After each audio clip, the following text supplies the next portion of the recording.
olha só, senador, esse livro é seu, que a Glória deixou, deixa eu ver se é esse, deixou para você. Muito obrigado. A energia do dinheiro. Eu tenho mais 3 leis do dinheiro que ela esqueceu de falar. Diga Não lá. são propriamente leis, mas são assertivas e interessantes a respeito do dinheiro. Primeiro, o Freud disse que o dinheiro está ligado aos processos excretores. O dinheiro está ligado à fase anal. O símbolo universal do dinheiro é a merda. Sigmund Freud. Marx, por sua vez, disse que merda não é dinheiro, mas merda não é dinheiro, mas dinheiro pode ser merda. Quer dizer, qualquer coisa, qualquer símbolo, papel que a gente pinta, vira dinheiro. O caráter simbólico do dinheiro, ele expressa naquilo que não vale nada, que é a merda. E o Bacon, o Francis Bacon, que no seu Novum Organum, ele disse o seguinte, que o dinheiro é como um estrume. Quando montuado, quando muito concentrado na mão de uma pessoa só, queima o solo embaixo. E o dinheiro, quando distribuído e espalhado, aí ele floresce, faz florescer as plantas, a natureza verdejar. Olha que bonito, quer dizer, o Francis Bacon já dizia isso. Dizia isso. De modo que então, como eu falei no lado negativo do dinheiro, quando começou o programa, e é justamente esse aspecto simbólico, de acordo com o Freud, esse aspecto que o Bacon salientou, da concentração de renda que estiola e que mata, enquanto a distribuição do dinheiro enriquece, faz crescer. Faz crescer. Cara, senador, já que o assunto é fascinante, você é também economista, esse negócio do dinheiro ter virado hoje em dia quase que uma coisa abstrata, por causa dos computadores, das redes de computador, da internet, das transferências de dinheiro, que de repente a pessoa não tem mais nem a noção do dinheiro como ouro, ou mesmo como papel, ou como cheque. Vamos descendo nessa escala, nessa ordem de valores, e de repente é assim, olha, transfere 3 bilhões e 800 milhões para tal conta, em compensação daquela conta saem 500 milhões que vão para tal conta, que vai cobrir a balança de pagamento de tal país e vai resolver aquele problema e esse problema. De repente não fica uma abstração, não é perigoso se falar de tanto dinheiro de uma forma tão abstrata? Realmente é. E eu fui professor de moeda, crédito e banco, mas não entendo tanto quanto a sua convidada, a dona Glória Maria, que acabou de sair daqui, que escreveu esse livro sobre dinheiro. Sim, senhor. Mas eu não quero me comparar com ela. Então, realmente, o que me parece é o seguinte, é que esse processo pelo qual a mercadoria, o ouro, o sal, pecus, pecúnia, o gado, que foi dinheiro na ocasião, e o dinheiro vai se transformando e vai assumindo essa forma abstrata. Por quê? Do meu ponto de vista, é o seguinte, se esse dinheiro abstrato, esse papel moeda, ou mais do que isso, papel eletrônico, vamos dizer. Eletrônico. Se ele não puder cumprir todas as funções do dinheiro, meio de pagamento, meio de troca, valorímetro, capaz de medir o valor das mercadorias, entesouramento e dinheiro universal.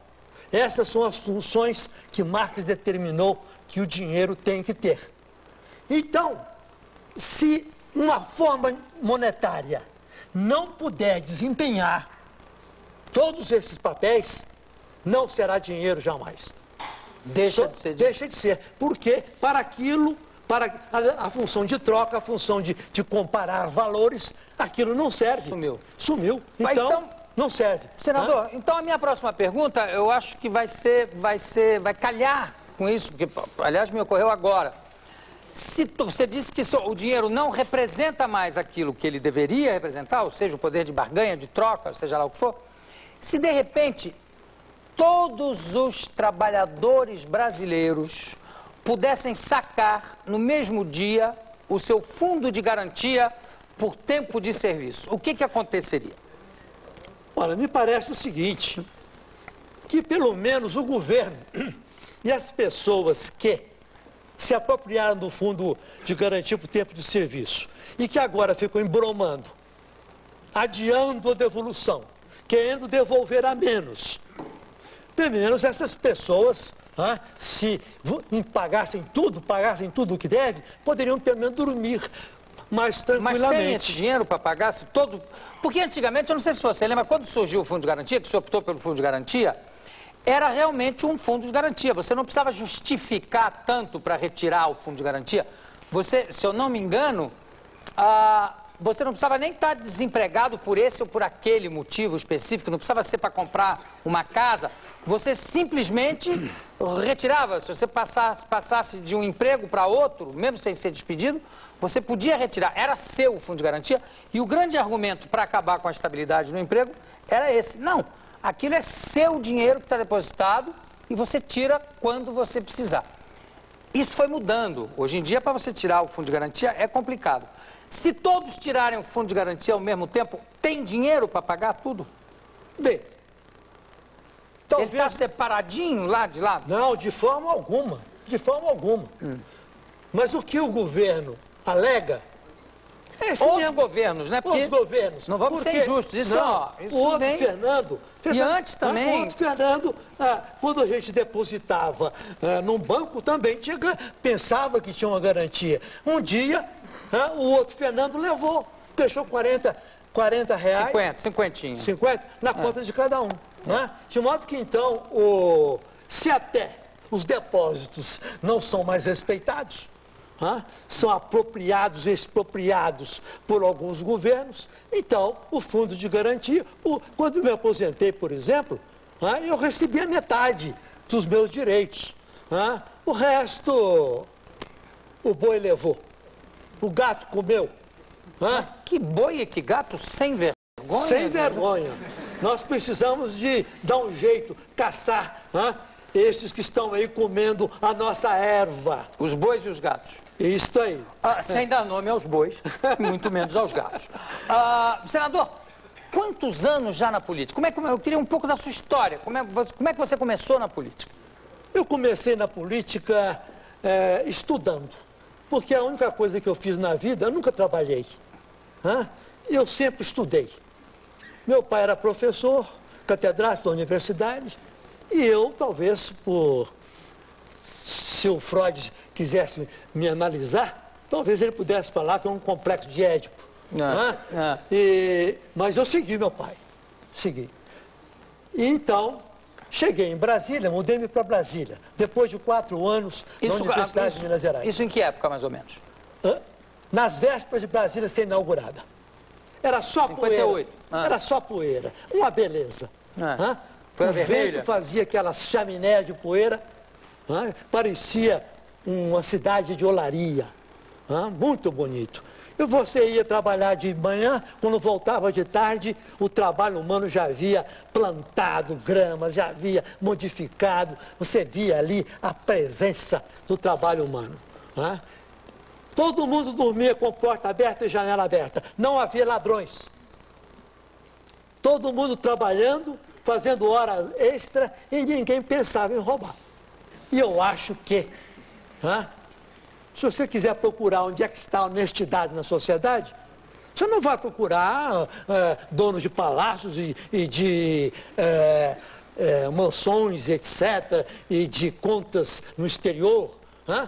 Se você quiser ter certeza que você vai encontrar uma pessoa honesta, entra num barraco de um pobre. Porque se Mas então ele só é honesto porque ele é pobre? Isso é uma Não, coisa terrível. não, é o contrário. Né? Ele está ali dando um atestado de pobreza com a sua simplicidade. Então, se ele não fosse honesto e já tivesse roubado, ele teria mudado de casa, comprado alguns palacetes, teria mudado para um hotel, não sei para onde. Né? Então, se ele está lá, naquela situação é um atestado simples, é um atestado de que, por enquanto, pelo menos, ele é honesto. Mas vamos em frente com a sua carreira política. Aí você foi para Brasília. Eu fui para Brasília e só pensava naquilo, estudar. Lecionei 11 disciplinas, 10 no curso de Economia e uma no curso de Sociologia. E ali em Brasília, aquele silêncio, aquela maravilha, aquele era um lugar excelente para estudar. Bem, e não havia política, havia políticos. E como sempre, alguns maus, outros não tanto. Mas sempre havia políticos, mas não havia política, nem partido político, nem nada. Só em 1986 é que houve uma eleição, lá em Brasília. É verdade. Eu me candidatei naquela eleição. Foram lá em casa me buscar. Por que partido? Partido dos Trabalhadores. Só poderia ser por este partido. Não poderia ser por outro partido. Então, foram me buscar. Eu não participei de reunião, eu não apresentei meu nome. Foram lá me buscar, para que eu fosse candidato. E falaram que eu devia ser candidato a senador. Eu falei, não, olha, é impossível, eu não tenho dinheiro, não tenho condições. Tem 27 candidatos aqui nesta campanha para o Senado. Então, eu aceitaria deputado, que é mais humilde, é inferior na hierarquia política ao Senado. Mas não pode. Depois é que eu percebi. Eles queriam que eu fosse candidato a senador para perder. E para deputado eu ia concorrer com os outros lá, e talvez pudesse ganhar de algum, tomar o lugar de algum. Então eu só servia para perder. E ganhou? Ganhei. Ganhei, mas não levei. Porque o Senado, quer dizer, a senatória, o lugar de um senador, é obtido por eleição majoritária. Quem tem mais voto leva. Eu tive mais votos e não levei. De modo que então eu tive que esperar a outra. E aí na outra eu fui o mais votado e não teve jeito. Não teve discussão. Não teve jeito. Então eu venci 2 eleições e levei uma. Agora, eu queria saber o seguinte, senador, você acabou de se desligar do PT, mudar para o PDT, foi isso? Realmente, depois de 20 anos de esperança, de luta, e a luta era muito dura naquela ocasião, não só com polícia, correndo da polícia, um dia 28 cascavéis, aqueles tanques, nós estávamos lá saindo de uma reunião ali em frente ao Parlamento, ao Senado, e vieram 28 cascavéis. Nossa. Uma coisa absurda. Nesse dia houve um grande movimento na rodoviária, o povo revoltou e colocou fogo em ônibus. Mas os cascavéis vieram na frente. De modo que então não era brincadeira. Fazer política e naquelas condições eu comecei com uma corneta, o Chico Vigilante com outra, que nós pedimos emprestado para falar na rodoviária. E aí virou notícia. Quer dizer, eu aprendi a fazer, porque os jornais não me queriam, não me davam espaço. Mas aí eu virava notícia. Nessa ocasião, professor universitário, titular, catedrático, dá aula na rodoviária numa corneta. Virei notícia. Agora, e mesmo assim, de repente, você, quando é? Na quinta-feira você ingressa no PDT? Sim, na quinta-feira ingresso no PDT. Mas porque houve alguma... eu sei que você continua com grandes amigos no PT, quer dizer, não houve nenhum rompimento brusco ou... Então não vamos falar disso. Não vamos falar. Não, olha, o que houve é o seguinte, sabe, eu ia até desistir de pendurar minha chuteira agora. Mas quando me provocam, eu não de penduro. Faz muito bem. Então eu vou até o fim. Tanto faz morrer senador como morrer debaixo de uma árvore. Então é muito melhor morrer debaixo da árvore. Mas eu morro senador também. Eu morro do mesmo jeito. E então o que me parece é o seguinte, sabe? É que começaram a ambicionar o meu lugar. Eu recebo 4 mil, agora que eu saí do PT, eu recebo mais um pouco. Eu recebo R$4.800 por mês. R$4.800 por mês. E tem muita gente que ambiciona esse lugar. Mas por quê? Pelo dinheiro não pode ser. Não é tanto dinheiro assim. 8 mil brutos e 4.800 líquidos. Então, o que será? Aquele lugar desperta inveja? Essa foi a minha conclusão. E é verdade, porque não é um lugar... Para mim, o cargo de senador da República é um cargo da maior importância. Eu acho uma coisa, sabe, fundamental. E por isso é que eu faço tanta questão do respeito que os senadores devem sempre procurar impor, né? Procurar cuidar dessa imagem do Senado, que às vezes fica tão, né, maltratada. Agora, eu sinto, e eu senti isso, pedi para convidar você para ver o programa, porque eu senti em você exatamente esse homem apaixonado que você está mostrando ser e que mostrou durante o seu depoimento na CPI, da famosa lista do painel, que eu vou pedir licença para mostrar aqui a sua fantástica declaração de amor à senadora Heloísa Helena. Vamos ver aqui, William, por favor. Duvido que haja alguém aqui que admire mais a senadora Heloísa Helena do que eu. Tem por ela a mais violenta paixão. Sou um apaixonado por ela. Política, ideológica. Eu sou apaixonado pela coragem dela, sou apaixonado pela bravura, sou apaixonado pela inteligência e pela capacidade. Sou apaixonado. Eu nunca vi ninguém assim na minha vida. Mas isso é uma declaração de amor das mais pungentes. Quando ouvi isso, eu fiquei emocionado com isso. Sinceramente, porque eu achei uma coisa tão do fundo assim. E é claro que tem sempre uns sem vergonhas para ficar dando risada. Pedro Simão para querer entrar e dizer, não sei o quê, também. E alguém tocou a campainha, trim, não se pode falar de paixão lá? Não, eu acho o seguinte, é que a minha paixão por ela, obviamente, era uma paixão platônica, infelizmente. Esse Platão é um chato, esse Platão empata. De modo que, então, o que eu posso fazer? Fui condenado a uma paixão platônica. Pois é, a gente botou até uma musiquinha para ver se derrete um pouco o coração da senadora. Se bem que a senadora já é comprometida, não é verdade? Sim, sempre comprometida com todos, muita gente. Que é isso? Com todos os brasileiros que esperam dela. Eu fui agora lá a Alagoas e quase fui enforcado lá, quase que fui escalpelado lá. Por quê? Eu sou apaixonado por ela há muito mais tempo. Eu sou apaixonado por ela desde não sei quando. Então, Mas e em casa? O que a sua mulher achou disso? A minha mulher, ela compreende, né? Ela compreende que eu sou... Primeiro o seguinte, eu moro numa casa que se chama Utopia. Utopia. Eu sou utópico. E, infelizmente, meu pai era professor de filosofia. E eu virei platônico. Enfim, são coisas. Atrapalha tudo. Gente, eu conversei com essa simpatia, que é o senador por Brasília. Eu também gostei muito, obrigado. Senador Lauro Campos, senador, muitíssimo obrigado pela sua brilhante presença aqui. Daqui a pouco a gente volta.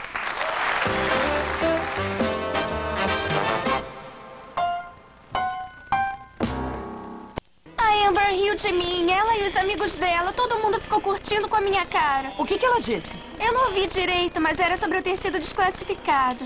Ela é uma cadelinha. Shona foi desclassificada. Oh, puxa vida. Eu sei.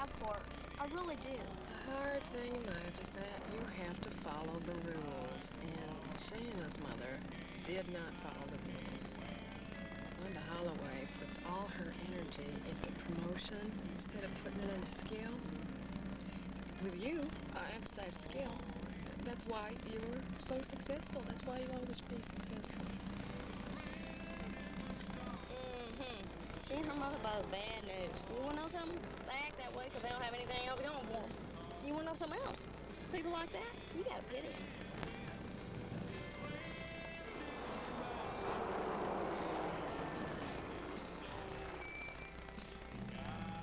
Shayna's the symptom. Her mother is the disease.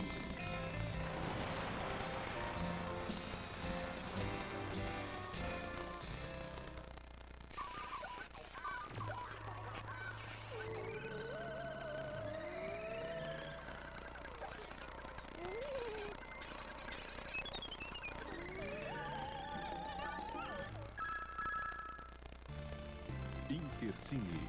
Oferecimento Campari. Mergulhe nessa ideia. Campari. Só ele é assim.